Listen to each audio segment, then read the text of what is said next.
Hello students of class 8th. Welcome back in Hindi first YouTube video. Students of class 8th, आज हम आपको उद्बोधन पुस्तक, आपकी व्याकरण पुस्तक जो है हिंदी फर्स्ट, इस पुस्तक से चैप्टर नंबर 3 का वीडियो बनाकर देंगे बच्चों।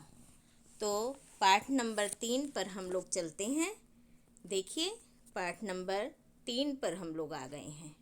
पाठ 3, वर्तनी का शुद्ध रूप और वर्ण संयोग। पाठ में वर्तनी जो होती है बच्चों, स्पेलिंग, जो आप इंग्लिश में स्पेलिंग कहते हैं वो हिंदी में वर्तनी कहा जाता है। उसका शुद्ध रूप और वर्ण संयोग अर्थात अक्षरों का संयोग हम मेल देखेंगे, पढ़ेंगे इस पाठ में। तो ये आपका पाठ है। इसमें यहाँ पर आपको शब्दों के जो अक्षर हैं, वर्ण हैं, उनका शुद्ध रूप और शुद्ध संयोग मेल दिखाया गया है। तो हिंदी भाषा के लेखन में विद्यार्थी ज़्यादा गलतियां कर देते हैं। विद्यार्थी मात्राओं का सही प्रयोग नहीं करते। क्यों बच्चों? क्योंकि वो इंग्लिश मीडियम में पढ़ते हैं तो वो हिंदी पे इतना ध्यान नहीं देते। हिंदी की एक पुस्तक होती है। तो देखिए, वर्तनी, वर्तनी क्या है? स्पेलिंग है। वर्तनी की अशुद्धता को दूर करने के लिए निरंतर अभ्यास की आवश्यकता होती है। अभ्यास, प्रैक्टिस। वर्तनी की अशुद्धियाँ और उनके शुद्ध रूप नीचे दिए गए हैं। इन्हें पढ़ना है और समझना है। तो ये चार्ट आप देख पा रहे हैं। इसमें जैसे आप पहला शब्द देखिए, इतिहास है, जबकि ऐतिहासिक नहीं होता, ऐतिहासिक होता है। साधारण नहीं होता, साधारण होता है। इसी प्रकार और बहुत सारे शब्द हैं। पूजनीय, पूजनीय होता है। पंडित, पंडित नहीं होता, पंडित होता है। परीक्षा, परीक्षा होता है। गांधी, गांधी होता है ना। प्राण, प्राण। इसी तरह हिंदुस्तान। और नेक्स्ट कॉलम में भी बच्चों ऐसे ही दिया गया है। इकलौता लोग कहते हैं, इकलौता होता है। और अध्ययन में एक ही ये लगा हुआ है, देखिए ये गलत है। इस तरह से पिता भक्ति, पितृभक्ति होती है। क्षमा नहीं होता, क्षमा होता है। विश्वास नहीं होता, विश्वास होता है। इसी तरह से आप यहाँ पर गुरु होता है, गुरु नहीं होता है। बड़े ऊ की मात्रा नहीं, छोटे ऊ की मात्रा वाला शुद्ध होता है। तो आप इस चार्ट में यहाँ पे ये देख पा रहे हैं और आपको पता चल रहा है कि क्या क्या अशुद्धियाँ हैं इन शब्दों में। अब हम लोग इसमें वर्ण संयोग पढ़ेंगे। यह तो आप जानते हैं कि हिंदी वर्णमाला में स्वर और व्यंजनों के संयोग से ही शब्द बनते हैं। क्यों? क्योंकि व्यंजन को बिना स्वर लगाए हम उसका उच्चारण नहीं कर सकते। अपने मन के भावों और विचारों का प्रकट करने के लिए विभिन्न ध्वनियों का प्रयोग करते हैं, जबकि लिखित भाषा में क्या होता है? ध्वनियों को हम अंकित करने के लिए वर्णों का प्रयोग किया करते हैं। आइए हम सीखेंगे, क्या सीखेंगे? किस प्रकार वर्णों के योग से ध्वनियों का निर्माण होता है, किया जाता है। तो ये आपको वर्ण संयोग के नियम बताएंगे बच्चों। देखिए, जैसे यहाँ पर है, हिंदी में स्वर स्वतंत्र ध्वनियाँ होती हैं। इनको बिना किसी की सहायता से उच्चारण कर सकते हैं। लेकिन वहीं व्यंजनों के उच्चारण के लिए हमें क्या करना पड़ता है? स्वरों की सहायता लेनी पड़ती है। इसलिए जब हम खाली व्यंजन लिखेंगे तो उसमें ये नीचे हलंत लगा होता है। इसका मतलब उसमें अस्वर नहीं लगा है। जैसे आप यहाँ इन्होंने उदाहरण में दिखाया है, फल है, फ और ला मिलके फल बना है। नहीं, इसमें स्वर भी जुड़े हुए हैं। तो देखिए आगे इन्होंने दिखाया, फ में हलंत है, आ स्वर जुड़ा हुआ है, फिर ला में हलंत है, अ स्वर जुड़ा है, तब ये फल बना। ठीक है। इसी प्रकार से सभी स्वर में हमारे, सभी व्यंजन में हमारे अस्वर जुड़ा हुआ है। अगर और कोई मात्रा का हम प्रयोग और किसी स्वर का प्रयोग नहीं करते हैं तो फिर भी उसमें आ हम जोड़ कर ही उसका उच्चारण कर पाएंगे। स्वर और व्यंजन का संयोग, यहाँ पे आप देख सकते हैं। स्वर में व्यंजन, व्यंजन में स्वर लगाकर ही शब्द बने हुए हैं। जैसे ईमानदार, ईमानदार में ई पूरा स्वर है और म पे भी आ का डंडा स्वर है, द पे आ का डंडा स्वर है और न में, र में भी आ लगे हुए हैं। तो ये इस तरह से व्यंजन और स्वर को मिला के भी, इनके संयोग से भी शब्द बनते हैं। यहाँ पर ये बताया गया है। अब बच्चों हम नेक्स्ट पेज पर पहुँचते हैं। नेक्स्ट पेज में इन्होंने ये बताया है कि यदि स्वर व्यंजनों के बाद आते हैं तो उनके मूल रूप स्वयं नहीं लिखे जाते बल्कि उन मात्राओं को लगाया जाता है, अर्थात उस स्वर का जो चिन्ह है, जो मात्रा है, उसका हम प्रयोग करते हैं। जैसे आप यहाँ नीचे उदाहरण में देख सकते हैं, अनार है और नदी है, दिन है, बात है, दुराचार है, इन सब में मात्राएं लगी हुई हैं। व्यंजन और व्यंजन का संयोग, व्यंजन और व्यंजन का संयोग को संयुक्त व्यंजन कह देते हैं, बनता है। जैसे आपने पढ़ा भी है, देखिए आगे और भी पढ़ेंगे। खड़ी पाई वाले व्यंजनों के संयुक्त रूप ये यहाँ पे दिखाया गया है, जैसे ख्याति, ग्वाला, इसमें जिसमें खड़ी पाई होती है, जिन अक्षरों में, वर्णों में, उनका वो पाई हट जाती है और वो आधा हो जाता है, तो इसलिए व्यंजन व्यंजन का संयोग इसे कहा गया है। बिना पाई वाले व्यंजनों के संयोग कैसे होते हैं, उसमें हम हलंत लगाकर उसका प्रयोग दिखाते हैं। जैसे आप यहाँ पर देख सकते हैं, द्वारा, चिन्ह, पंकज, बुढ़ा, ठीक है। अब का और फ से बने व्यंजनों का संयुक्त रूप, तो इसको हम आधा का ऐसे दिखाते हैं, आधा फ ऐसे दिखाते हैं, जैसे पक्का, रक्त, दफ्तर, हफ्ता, ये आप देख सकते हैं।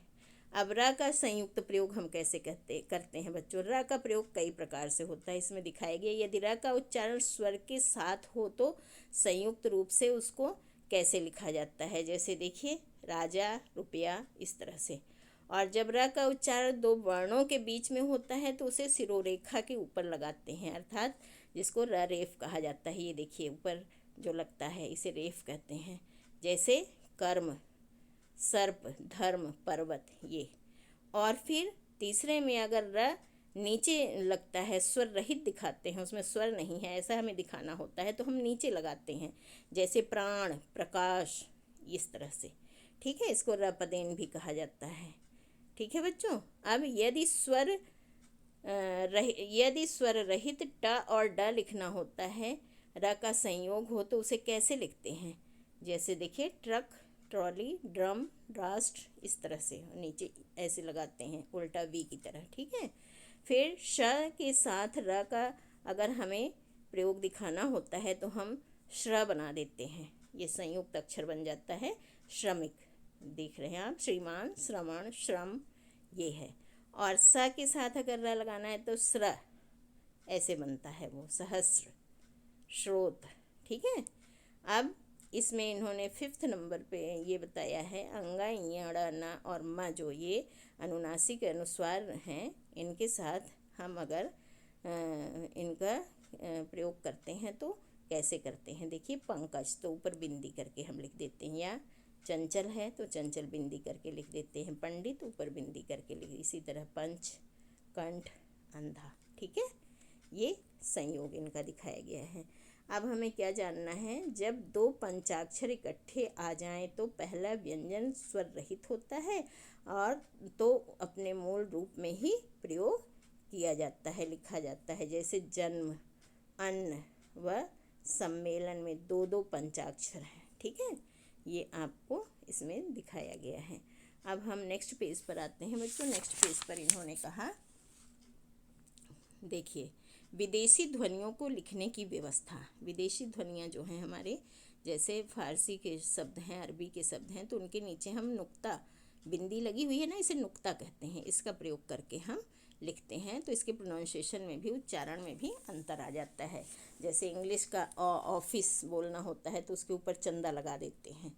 इसी प्रकार से विभक्ति चिन्हों का प्रयोग हम ऐसे करते हैं, जैसे उसने, उसका, इस तरह से हम सर्वनाम में लगाकर विभक्ति चिन्हों को बोलते हैं। और संज्ञा में लगाना है तो विशाल ने, इस तरह से विशाल को, ठीक है। यदि सर्वनाम के साथ दो विभक्ति हैं तो चिन्ह आए तो पहला मिलाकर और दूसरा अलग लिखा जाता है, लेकिन जब वो संज्ञा के साथ आती हैं तो अलग ही लिखते हैं। क्रियापदों के लिए नियम, संयुक्त क्रियाएं अलग अलग लिखी जाती हैं। जैसे पढ़ा, करता है, तो इसमें पढ़ा भी क्रिया है, करता भी क्रिया है भी क्रिया है, तो सबको अलग लिखेंगे, ठीक है।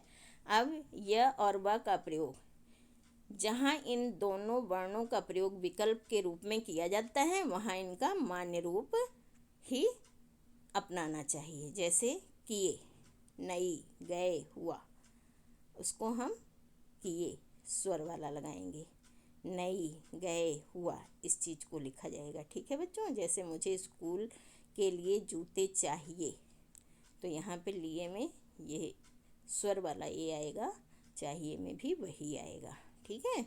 अनुनासिक ध्वनियों में हमें क्या करना है, चंद्रबिंदु का प्रयोग कहाँ पे लगना है, जैसे मुंह, आँख, जो हम नाक और मुंह से दोनों उच्चारित करते हैं, और जो बिंदी लगाते हैं उसको हम खाली नाक से ही उच्चारित करते हैं, ईंट, नन्ही, चोंच, पेंच, इस तरह से।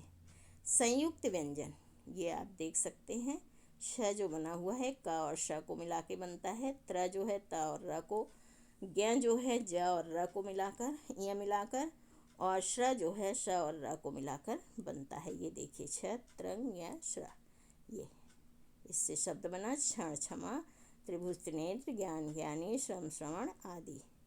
फिर ए औ के संबंध में नियम, क्या नियम है, ए और औ का प्रयोग लेखन और उच्चारण में थोड़ा भिन्न होते हुए भी इन्हें इसी प्रकार लिखा जाएगा, जैसे भैया, कौआ, पैसा, गैया। ठीक है।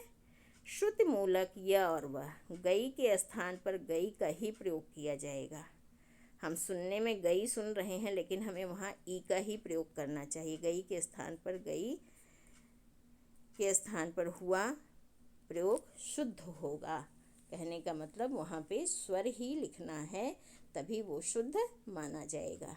अब बच्चों हम इसकी एक्सरसाइज के पेज पर आ जाते हैं। पहले इसमें याद रखने योग्य क्या बात है, पहला तो है हिंदी भाषा के शब्द स्वर और व्यंजनों के संयोग से बनते हैं। वर्तनी की शुद्धता के लिए निरंतर अभ्यास की आवश्यकता होती है। जब स्वर व्यंजनों से पहले आते हैं तो ये अपने मूल रूप में ही लिखे जाते हैं। व्यंजन और व्यंजन का संयोग संयुक्त व्यंजन कहलाता है।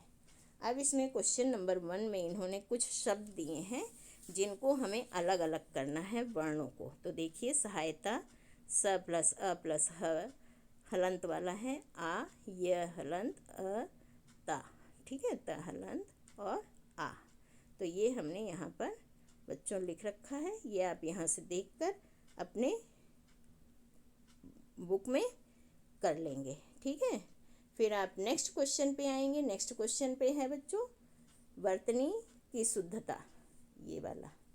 यहाँ पे ये वर्तनी है, जो स्पेलिंग्स हैं जिनको उनके सामने शुद्ध करके हमने लिखा हुआ है, आप देख सकते हैं। तो ये आप इनमें से देखकर अपने बुक में कर लेंगे सभी बच्चे। सब बच्चे इसको अपनी बुक में कर लेंगे। देखिए इधर आप,